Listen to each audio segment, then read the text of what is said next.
gonna reattach the blade. So it requires forever doing this.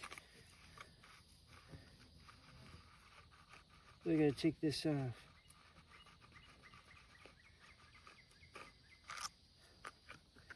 And then I got a water bird's nest in there.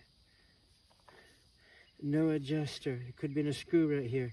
Could tighten and then it lengthens this and lengthens the blade.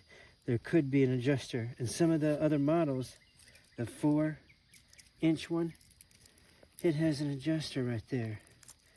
This is why this one's lacking. And so it's just that system there. That's how it goes on. And it does have this adjuster here, but it's just a tightening adjuster.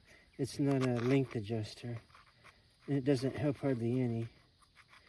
And we're talking about length on the blade. So it didn't get tight. So then I had to kind of pull it real tight and then tighten it.